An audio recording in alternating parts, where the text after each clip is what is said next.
on va aller voir Monsieur Ludo Lega. Parce que Monsieur Ludo Lega, pour les plus anciens, je ne sais pas s'il y en a en ce moment dans le live qui nous suit, vous êtes 74, un petit peu plus avec les non connectés. Est-ce que des gens parmi vous connaissent Ludo Lega? Ludo Lega était sur Internet au moment où Trick Track a commencé.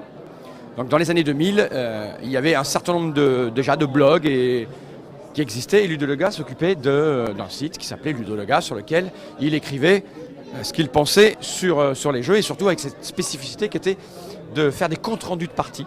Donc il jouait avec ses copains, il jouait avec sa femme, il jouait avec ses enfants. Enfin à l'époque ses enfants n'étaient pas là, ils sont venus un petit peu plus tard, mais quand il y a des enfants, il s'est même joué avec ses enfants. Et il faisait des comptes rendus de parties, il expliquait comment ça s'était passé, il calculait les scores, il faisait des photos, etc.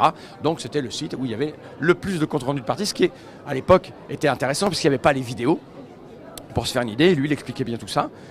Et ce Ludo Lega avait organisé, il était à Lyon, il avait organisé les premières rencontres les rencontres web ludiques, ça s'appelait à l'époque. Des rencontres où les gens qui s'occupaient du web, il y avait Trick Track, il y avait François Hafner, Ludo Lega, enfin bref, un tas de personnes qui étaient venues pour se rencontrer en vrai. Première réunion de gens qui œuvraient sur Internet, on devait être en 2002, je crois, un truc comme ça. Et entre-temps, lui il a continué, son blog a continué, il n'a pas bougé d'un pouce, c'est toujours la même configuration. Alors c'est très old school, mais voilà, il est là et depuis il est devenu auteur de jeux. Et donc il était à Essen et puis il y avait beaucoup de monde, il n'y avait pas les caméras, tout ça. Il habite toujours du côté de Lyon, je crois. Et là, on est passé par son stand, il dit il faut venir me voir. Donc voilà, on vient le voir pour lui dire bonjour. Comment ça va, Ludo? Eh ben ça va plutôt très bien avec un magnifique salon de Cannes, avec la pluie surtout. Donc j'expliquais un petit peu qui tu étais, parce qu'il y a des gens qui te connaissent depuis longtemps, j'expliquais le coup du blog, les comptes rendus de partie, et que tu es donc devenu maintenant auteur depuis quelques temps. Voilà, effectivement, c'est mon 3e jeu édité, après 2 petits jeux de cartes chez les 12 singes, et là c'est un jeu abstrait pour 2 joueurs, un jeu de connexion, Cycross, sorti chez Gerhardt. Alors Gerhardt, c'est un éditeur qui vient d'où? Qui vient d'Allemagne. Clemens Gerhardt, un éditeur allemand qui fait que du jeu abstrait depuis déjà de nombreuses années. Okay. Et donc, l'idée globale, c'est quoi? L'idée, c'est qu'il faut relier 2 bords opposés du plateau. Donc 2 bords opposés du plateau, sachant que les pièces ne sont pas habituelles, n'est-ce pas? C'est en forme de C, d'où le nom Cycross, et qu'il y a de la majorité, et il faut accepter aussi de perdre des pions pour pouvoir imposer sa puissance. Alors tu l'as édité en Allemagne parce que c'est abstrait, tu suis le secteur depuis de nombreuses années, depuis presque autant que moi. Oh oui, voilà. Autant que toi. Voilà. Et donc le jeu évolue, des graphismes en veux-tu en voilà, ça pète de tous les côtés. Et toi tu fais un truc avec 3 pions, 2 couleurs et un plateau en bois. Et tu es obligé d'aller en Allemagne du coup, parce qu'en France il y a plus grand monde qui fait ça.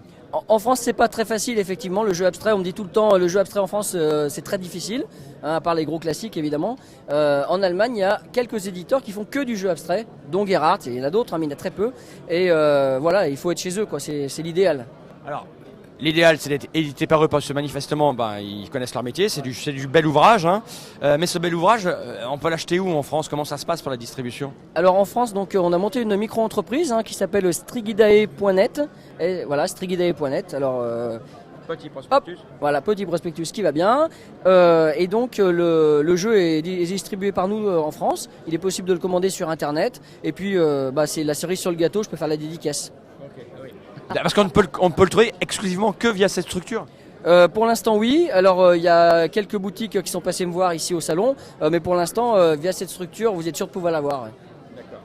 D'accord. Donc s'il y a des boutiques qui nous regardent, c'est des joueurs qui connaissent des boutiques, ils peuvent aller demander à leur boutique de le commander chez toi, ou c'est quoi la meilleure solution?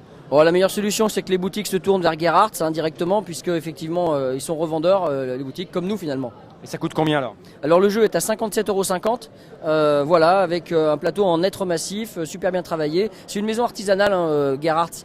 Ils font tout à la main, poncé à la main, traité avec des huiles. C'est vraiment un super boulot, quoi. Donc c'est la qualité, quoi, qui a primé dans ce projet. Ok, nickel. Et les aventures du Ludo Lega sur le blog, ça marche toujours? Bah écoute, depuis janvier 2002, effectivement, au bout de 14 ans, le site est toujours là. Il n'est pas prêt de s'éteindre. Il y a 2600 parties en ligne aujourd'hui. Et je compte bien continuer encore longtemps. Écoute, on te lira encore longtemps, merci à toi. Donc voilà, on a mis un petit flash là-dessus. Merci bien. Ludo Lega est un peu à part finalement. Bah écoute, si tu le dis. Si. C'est le seul gars qui suit l'évolution du monde du jeu, puis qui va vers l'épuration totale et les jeux en bois et les machins. À bientôt Ludo. Merci. Ciao.